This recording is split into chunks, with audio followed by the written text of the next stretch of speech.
In the vast expanse of space, among swirling nebulae and glittering stars, there existed a powerful empire known as the Zorvath Dominion.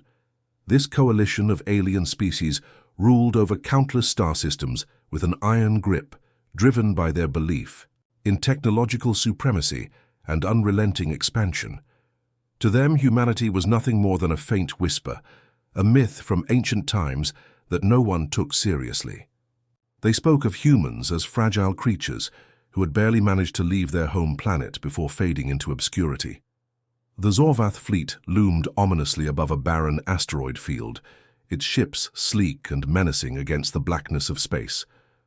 Their mission was simple: extract valuable minerals to fuel their endless campaigns of conquest. Commander Crixol, a towering figure with shimmering green scales and piercing yellow eyes, stood on the bridge of his flagship, overseeing operations.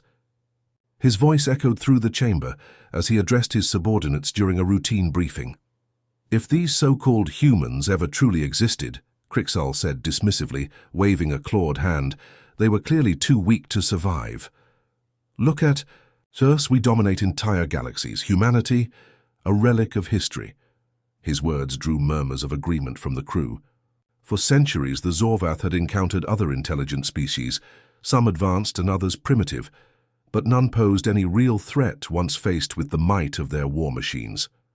Humans, however, remained an enigma, more legend than fact.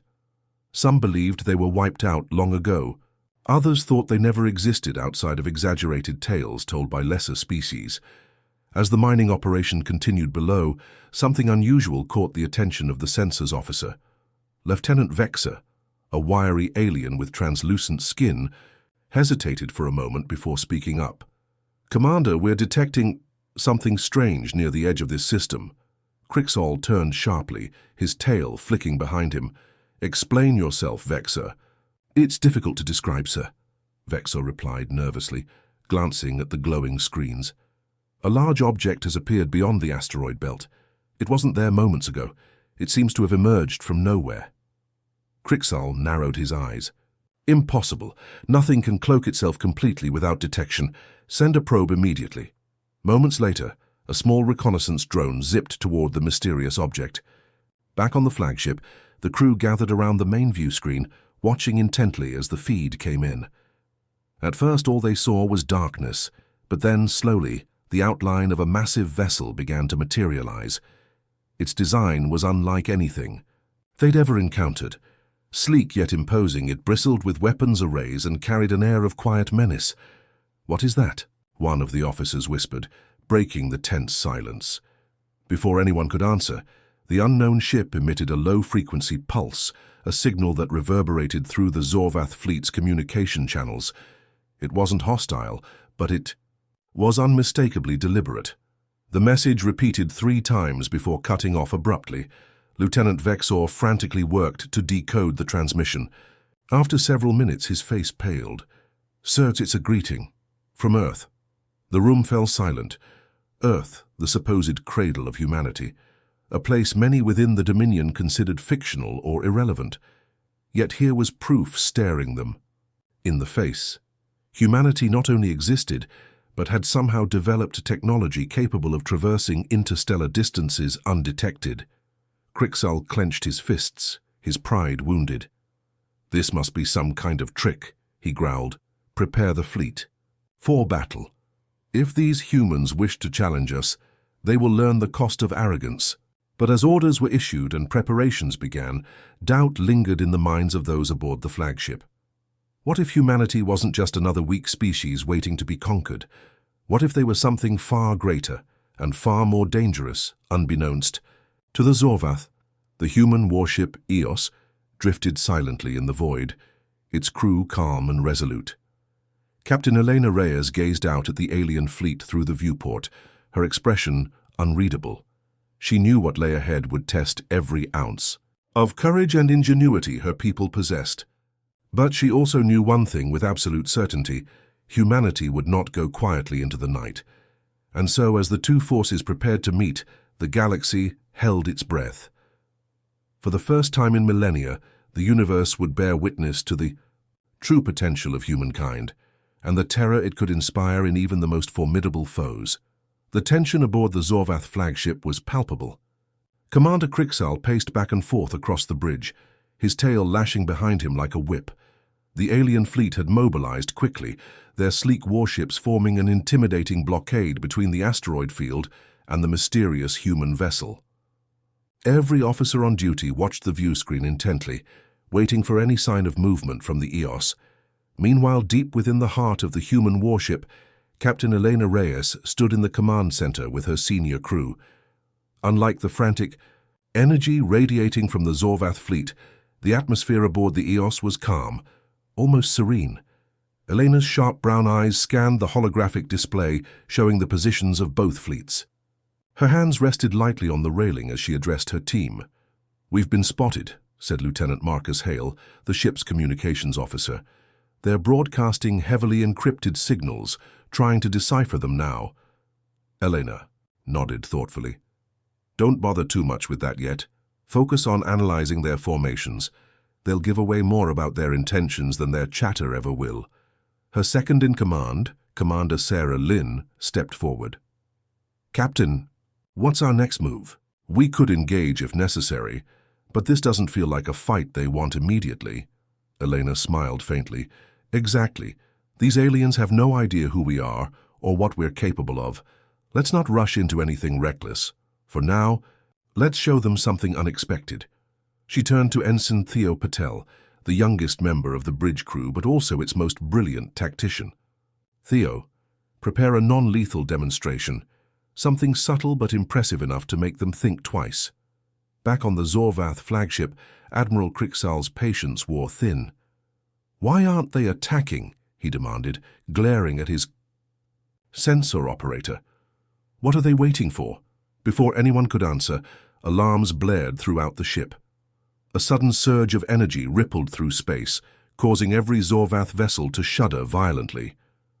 On the viewscreen, the human warship remained stationary, but now it glowed faintly with a pulsating blue light.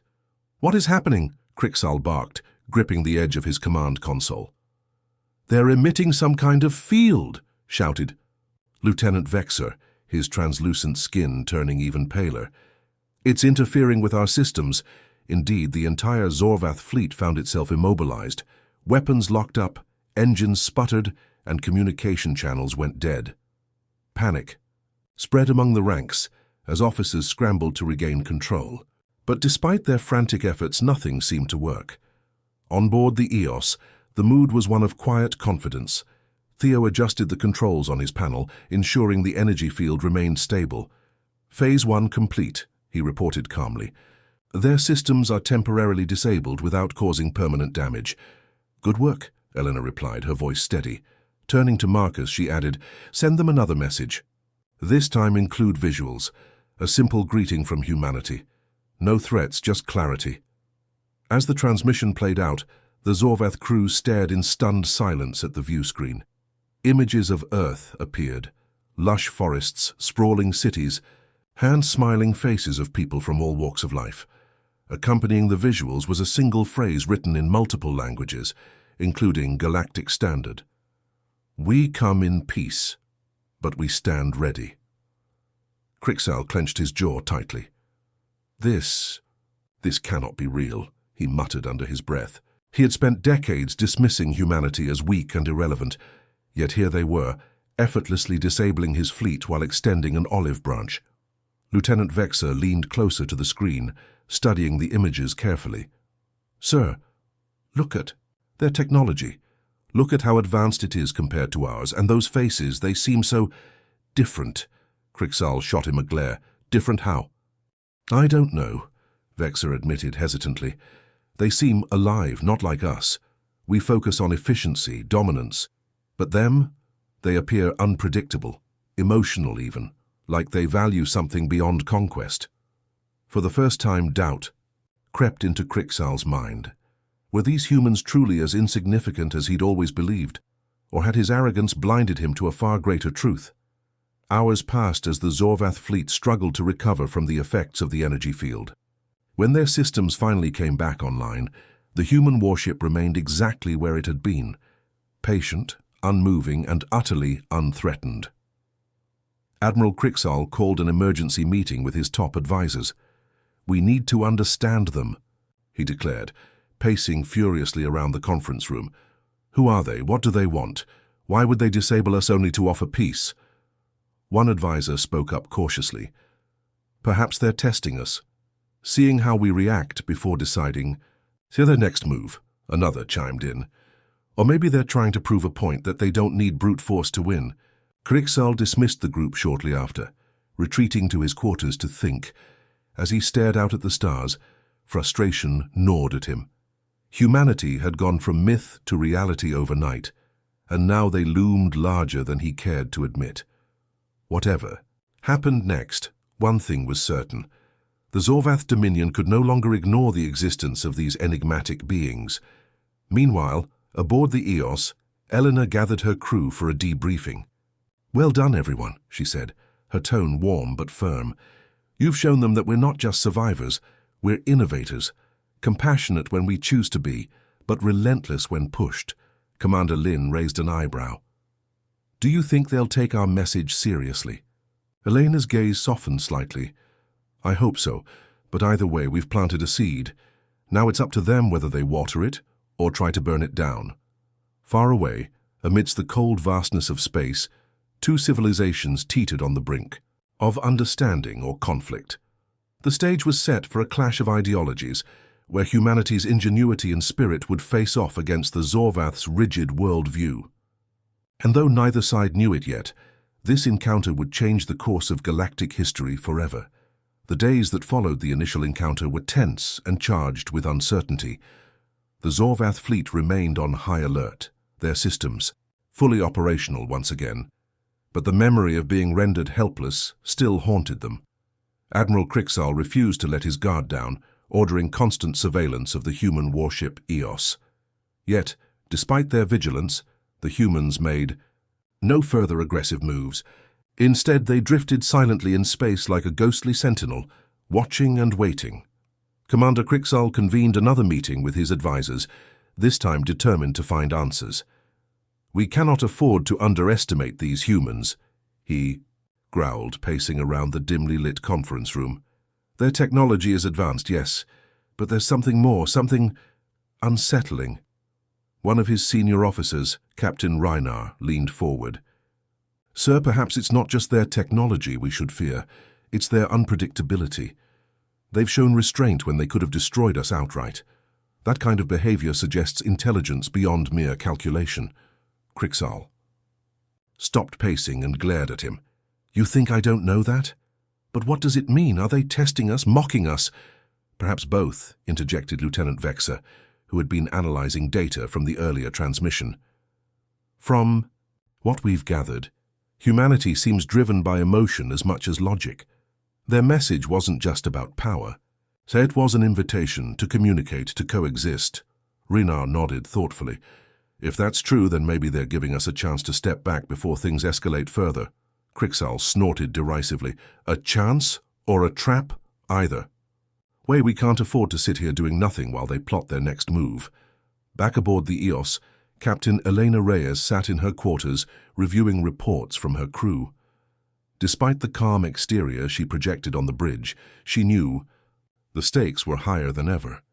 Humanity's survival depended not only on their ability to defend themselves, but also on their capacity to make allies, or at least avoid unnecessary enemies.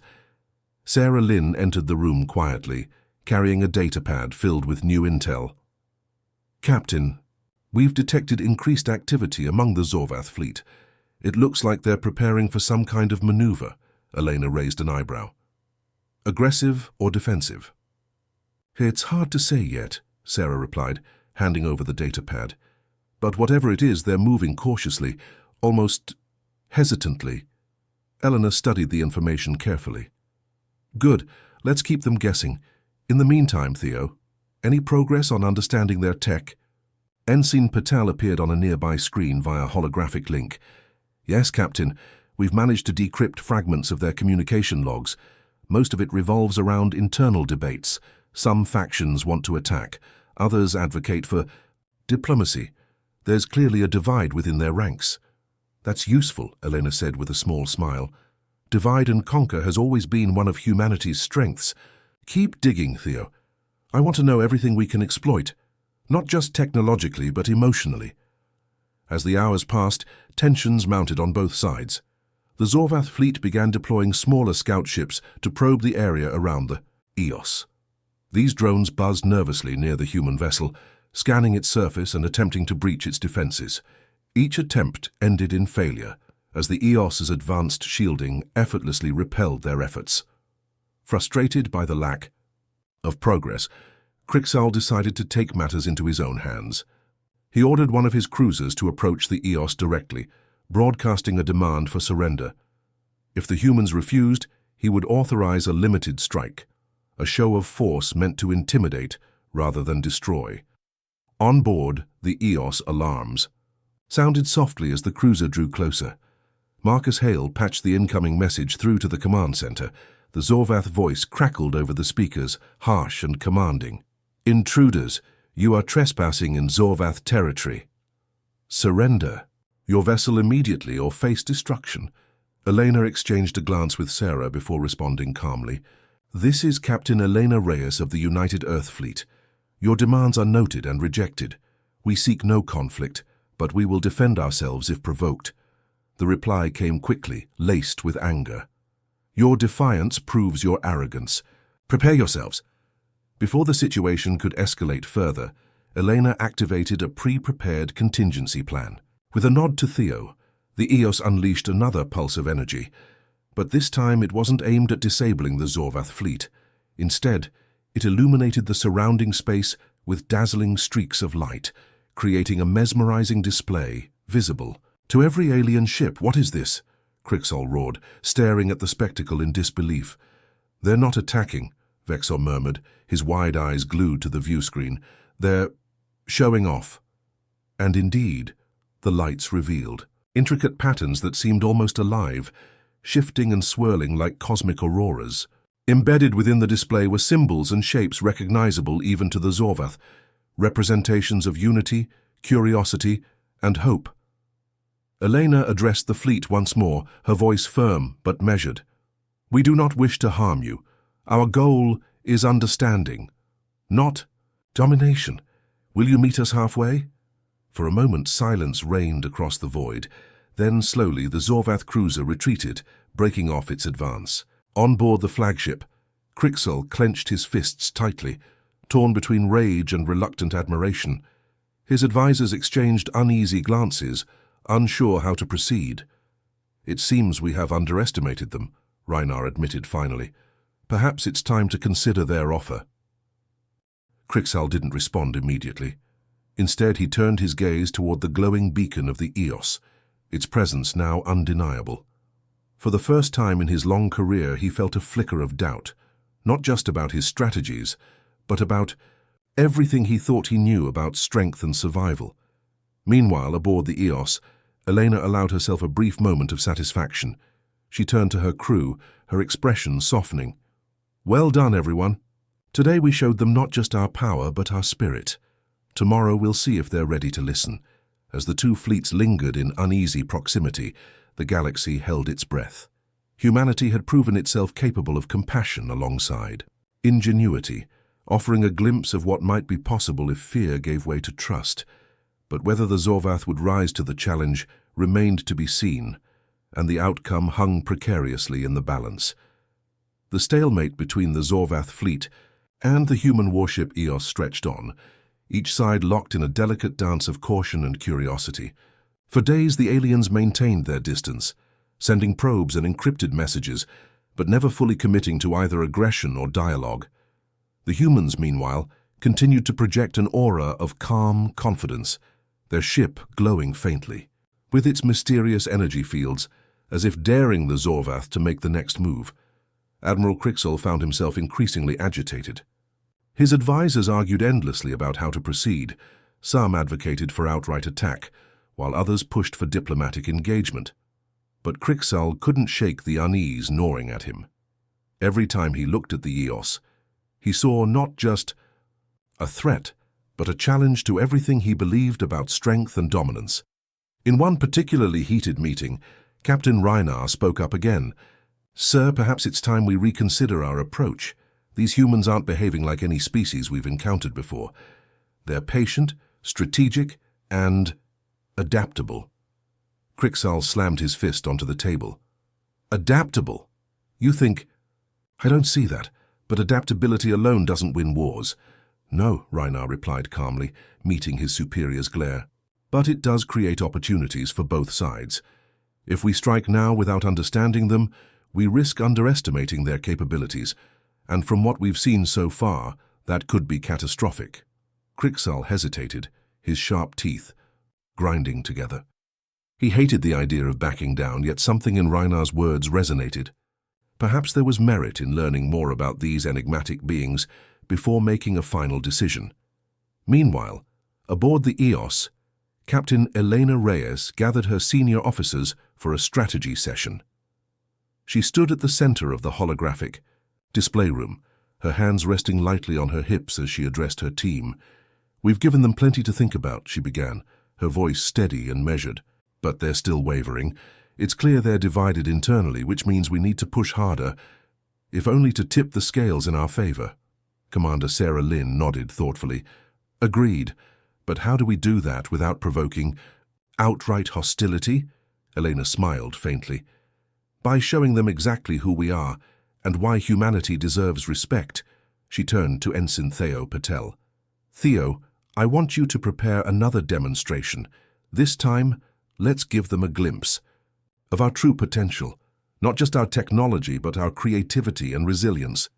Over the next few hours, the crew worked tirelessly to implement Elena's plan. By the time night fell, or rather the artificial simulation of night aboard the Eos, everything was ready. When morning came, the human warship broadcasted a new transmission directly to the Zorvath fleet. On board the flagship, Krixal watched in stunned silence as the view screen lit up with images unlike anything he'd ever seen. There were scenes of Earth, bustling cities alongside untouched wilderness, towering skyscrapers juxtaposed with ancient ruins. Then came footage of humanity itself, people working together to build, innovate, and explore, children laughing, scientists experimenting, artists creating, all accompanied by a simple narration spoken in galactic standard. "This is who we are. We are builders, dreamers, survivors. We face challenges not with fear but with hope." For the first time, Krixal felt a pang of doubt, not just about humanity, but about his own people. Was the Zorvath Dominion truly stronger than this strange, vibrant species? Or had their relentless pursuit of power blinded them to something greater? Lieutenant Vexo broke the silence. "Sir, I think we've been wrong about them. Look at what they've achieved, how they've thrived despite their limitations. Maybe we should listen." Krixal didn't respond immediately. Instead, he stared at the screen, his mind racing. Finally, he turned to his officers. "Prepare a response. Tell them we're willing to talk, but under strict conditions." As the message was sent, tension aboard the Eos reached its peak. Helena paced back and forth across the bridge, her brow furrowed in thought. When the reply came through, she exhaled sharply, a mixture of relief and determination.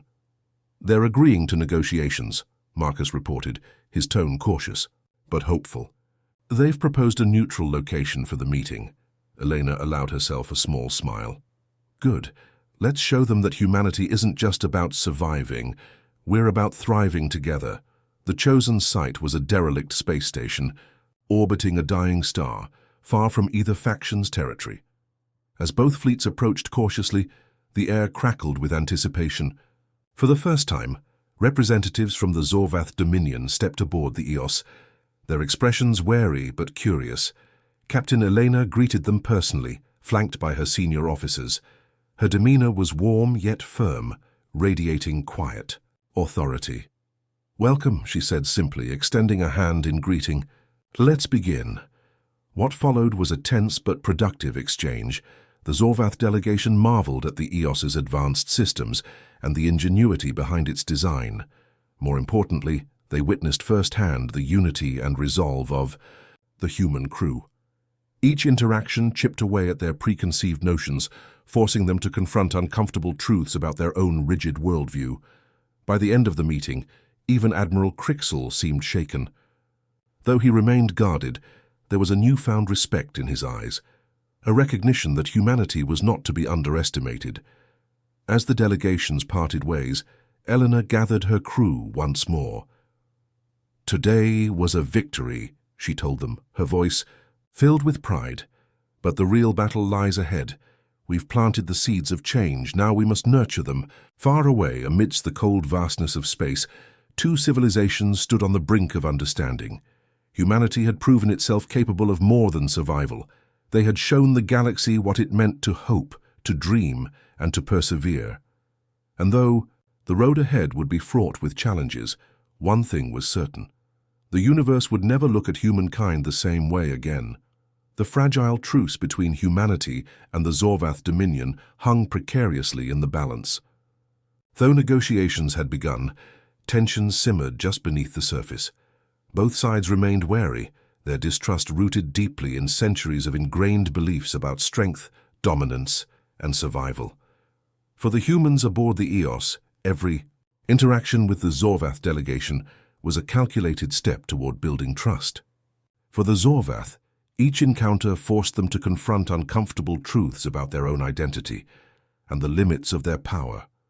As days turned into weeks, the neutral space station became a strange sort of microcosm for coexistence.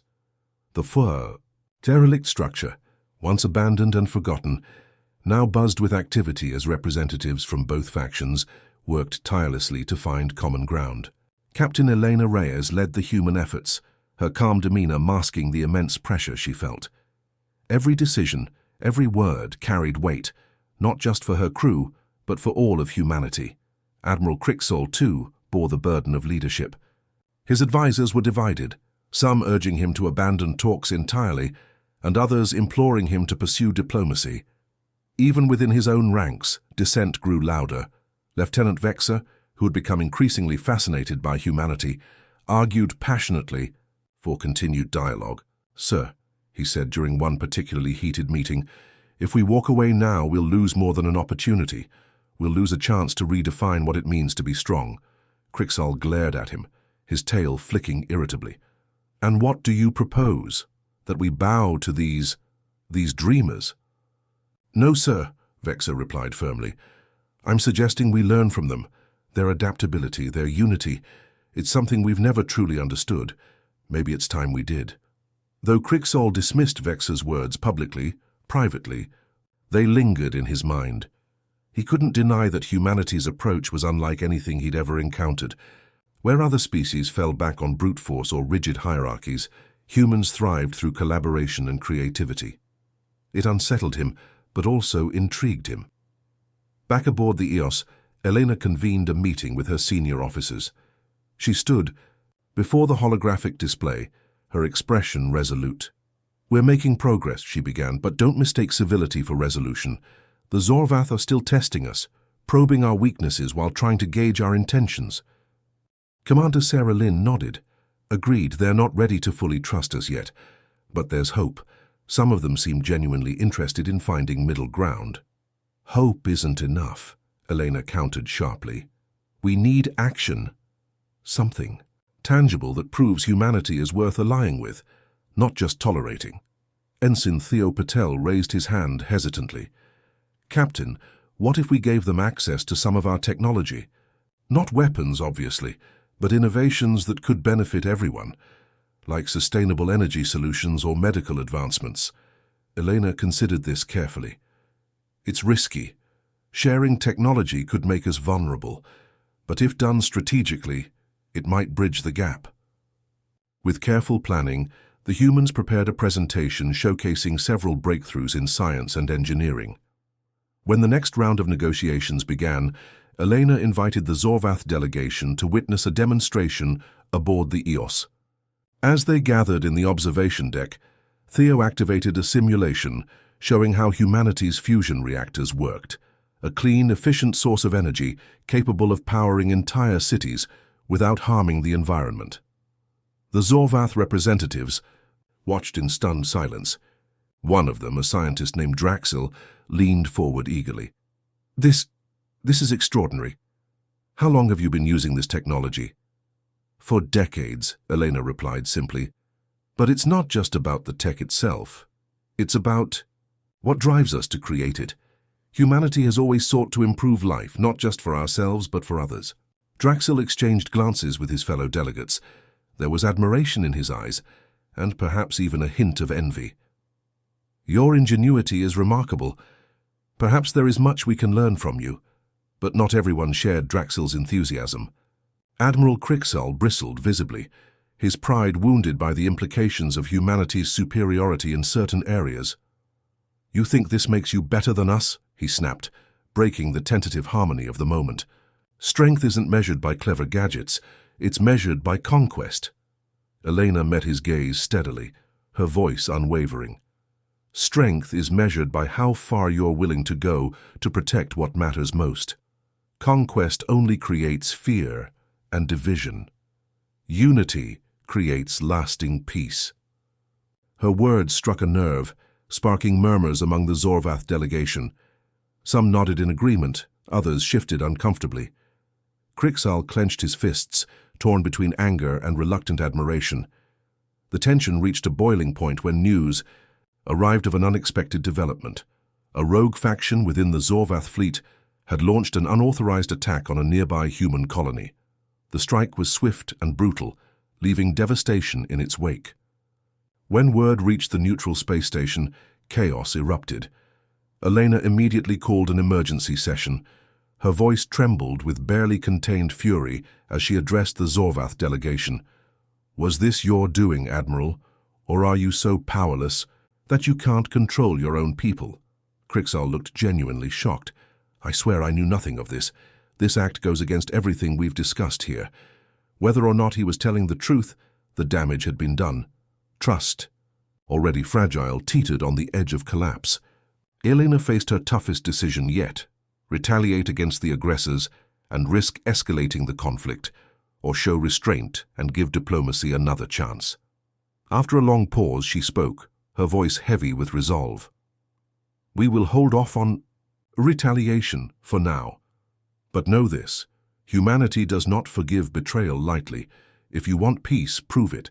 Stop those responsible and ensure such atrocities never happen again. Crixall hesitated, then nodded solemnly. I will do everything in my power to bring the perpetrators to justice. You have my word. Though the situation remained volatile, the incident served as a turning point. For the first time, the Zorvath saw humanity's capacity for forgiveness alongside its determination to protect. And though skepticism lingered, seeds of genuine respect began to take root. As the galaxy watched anxiously, two vastly different civilizations stood poised on the brink of either reconciliation or ruin. The stakes had never been higher, and neither side could afford to falter. The rogue attack on the human colony sent shockwaves through both factions, forcing them to confront the harsh realities of their fragile alliance. For humanity, it was a brutal reminder that trust came at a cost, and that even the smallest misstep could reignite the flames of war. For the Zorvath, it exposed deep fractures within their own ranks, revealing just how divided they truly were. Admiral Crixall faced mounting pressure from his advisors, many of whom demanded swift retaliation against the rogue faction to prove their loyalty to the peace talks. Yet others whispered behind closed doors, questioning whether diplomacy was worth sacrificing their dominance. Captain Elena Reyes knew time was running out. If humanity didn't act decisively, the fragile negotiations would crumble under the weight of fear and suspicion. She gathered her senior officers in the command center, her expression grim but determined. This is our moment, she said, firmly. We've shown them who we are, our ingenuity, our compassion, our resolve. Now we need to show them what we're willing to sacrifice for peace. Commander Sarah Lynn frowned. But how? They've already seen our strength and restraint. What more can we do? Eleanor's eyes softened slightly as she gazed at her crew. Sometimes the greatest strength lies not in what you take, but in what you give. Her words sparked an idea in Ensign Theo Patel, whose mind raced with possibilities. "What if we offered something unprecedented?" he suggested cautiously. "Something that would force them to see us not as enemies, but as equals or even allies." Eleanor nodded. "Slowly, go on. We share one of our most advanced technologies, not just schematics but working prototypes, something so transformative that it would benefit everyone involved, and we offer it freely, without conditions." The room fell silent as the magnitude of Theo's suggestions sank in. Sharing such technology carried enormous risks. It could be reverse-engineered, weaponized, or used against humanity itself. But Elena understood the stakes. This wasn't just about winning over the Zorvath. It was about proving that humanity valued collaboration over conquest. After hours of deliberation, the decision was made. Humanity would unveil its crowning achievement, a quantum core reactor capable of generating limitless clean energy. Not only did it represent centuries of scientific progress, but it also symbolized humanity's commitment to sustainability and coexistence. It was a gift unlike anything the galaxy had ever seen, and one that could change the course of history. When the next meeting convened aboard the neutral space station, the atmosphere was electric with anticipation. The Zorvath delegation arrived with guarded expressions, unsure what to expect after the recent betrayal. Admiral Crixall looked particularly uneasy, his scales shimmering faintly, a telltale sign of stress among his species. Elena stepped forward, flanked by her team. In her hands, she held a small device encased in sleek metallic housing. "This," she announced, holding it up for all to see, "is a quantum core reactor. It represents the pinnacle of human innovation and our hope for a better future." A murmur rippled through the Zorvath delegates as they stared at the unassuming object. Draxil leaned closer, his curiosity piqued. "What does it do?" "It provides infinite, sustainable energy," Elena explained. "No waste, no pollution, no harm to the environment. With this technology, entire civilizations could thrive without depleting resources or waging wars over them." Crixall's eyes narrowed skeptically. "And you're giving it to us. Why, what do you gain from this?" Elena met his gaze steadily. "Nothing but trust. We believe that true strength comes from lifting each other up, not tearing each other down. By sharing this, we're showing you that humanity isn't interested in domination. We want partnership." For a moment no one spoke, then Draxil broke the silence. This changes everything. If what you say is true, this technology could save billions of lives, including ours." Admiral Crixall hesitated, visibly torn between pride and pragmatism. Finally, he sighed heavily. "If we accept this gift, we must honor your trust. No more secrets, no more aggression. Is that clear?" Elena nodded. "It is, but remember this, trust works both ways. If you betray us again, the consequences will be severe." As the agreement was finalized, emotions ran high among both factions. For the first time, the Zorvath began to see humanity not as a threat, but as a beacon of hope. Their adaptability, creativity, and selflessness challenged everything the Zorvath thought they knew about strength and survival. Meanwhile, aboard the Eos, Elena addressed her crew. "Today we took a leap of faith," she said, her voice filled with quiet pride. "We showed the universe what it means to lead with courage and compassion. Whatever happens next, know that we've changed the game for ourselves and for everyone else." Far away, amidst the cold vastness of space, two civilizations stood united, not by force, but by choice. Humanity had proven that its greatest power lay not in weapons or conquest, but in its ability to inspire change. And though challenges still loomed on the horizon, one thing was certain: the galaxy would never look at humankind the same way again. The days that followed the unveiling of the quantum core reactor marked a turning point not just for humanity and the Zorvath, but for the entire galaxy. News of the unprecedented gift spread like wildfire across star systems, carried by trade routes, diplomatic channels, and whispered rumors among alien species. The act of generosity from Earth's representatives resonated deeply with countless civilizations, some of whom had long endured the oppressive rule of the Zorvath dominion. For the first time in generations, hope began to take root where fear once reigned. Admiral Krixal found himself grappling with emotions he hadn't felt in decades, humility and awe, as he watched his engineers marvel at the quantum core's design. He couldn't help but reflect on the stark contrast between humanity's approach and his own people's philosophy. Where the Zorvath sought control through dominance, humanity thrived through collaboration. Their willingness to share something so valuable without strings attached forced him to question everything he'd believed about strength. One evening, aboard the neutral space station, Krixal approached Captain Elena Reyes during a quiet moment. She stood gazing out at the stars, her silhouette framed by the soft glow of distant suns. He hesitated before speaking, his voice unusually subdued. "Captain Reyes, I must admit I underestimated you and your kind." Elena turned to face him, her expression calm but searching. "Underestimation is dangerous, Admiral, but acknowledgement is powerful." Krixal nodded slowly. "You've shown us what it means to lead with purpose, to inspire rather than intimidate. My people have much to learn from yours." For a brief moment their eyes locked, a silent understanding passing between them. Though they came from vastly different worlds, they shared a common goal: survival. And now perhaps they could work together towards something greater. In the weeks that followed, the Zorvath Dominion underwent a profound transformation.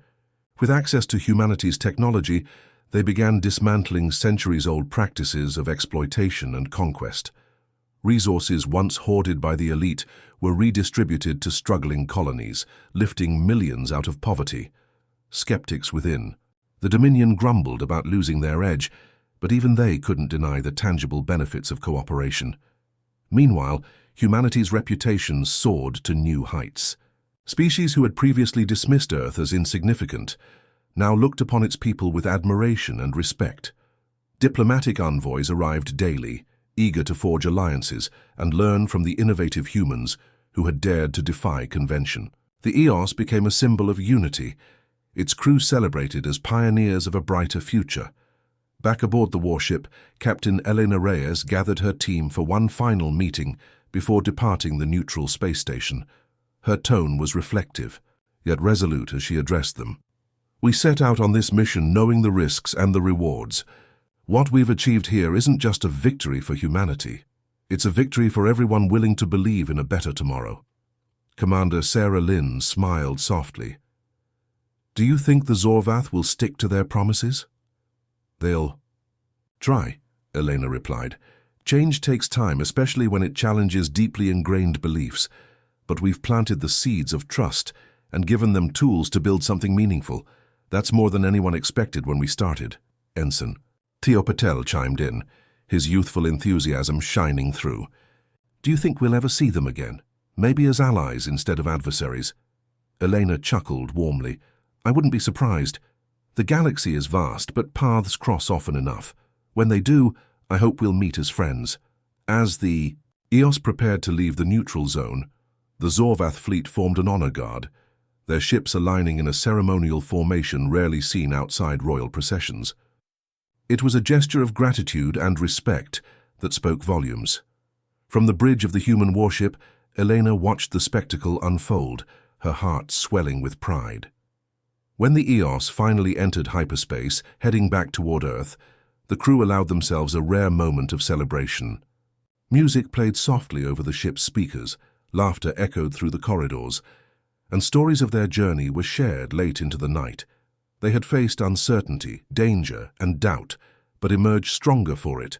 Far away, amidst the swirling nebulae and glittering constellations, the ripple effects of humanity's actions continued to spread. Civilizations that had lived in isolation reached out to one another, inspired by the example set by Earth. Peace treaties were signed, trade agreements established, and cultural exchanges initiated. Slowly but surely, the galaxy began to heal as the EOS approached its home planet. Elena stood alone on the observation deck, gazing at the blue-green orb growing larger in the viewport. A thought crossed her mind, a quote she'd read long ago, one that seemed fitting now. "Humanity's greatest strength lies not in conquering others, but in uplifting ourselves and each other." With a contented sigh, she turned away from the window, ready to face whatever challenges awaited humanity next. For though the road ahead would undoubtedly be fraught with trials, she knew one thing with absolute certainty: the stars belonged not to conquerors, but to dreamers. And humanity, above all else, was filled with dreams.